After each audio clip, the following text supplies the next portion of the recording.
Би аринад сургуульд аваад тэгээд ингээд одоо хамгийн их энд ороод тэшүүрийн юутай болоод тэгээд бид нэ анавт хоёр сурсан.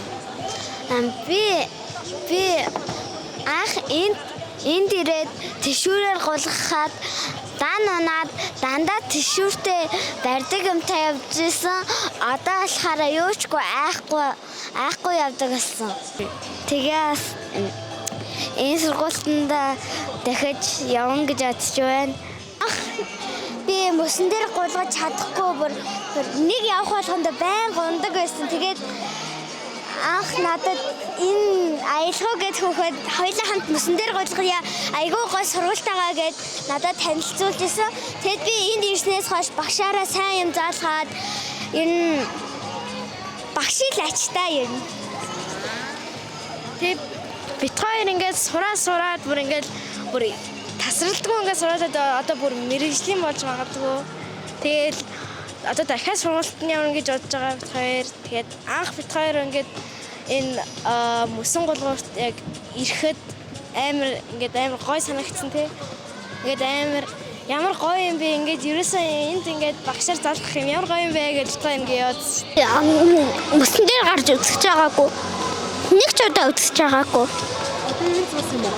Энд ингэж зөндөө ажаад ингээд сурцсан. Таалагдсан уу? Таасагдсан.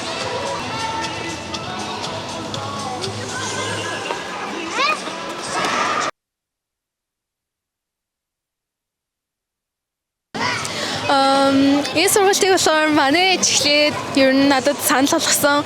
Ер нь чи ингээ гулж чаддгүй юм чинь ядаж ингээ мөсөн дээрээ тэнцвэрээ болоод сурчих гээд энэ ер нь сургалтыг надад санал болгосон. Тэгээд яг энэ сургалтанд явахаас өмнө бол би ингээд төшөөргөл бол яг явж чаддгүй байсан. Ерөөсөө ингээд айгаад найзууд таван тулж чадахгүй байсан.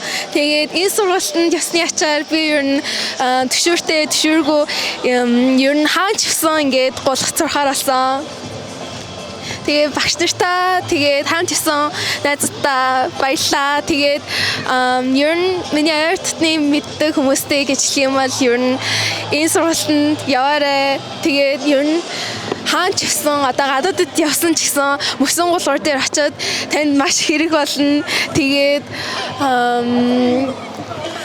өөр найзуудтай гिचлэх юм бол амжилт хүсье да.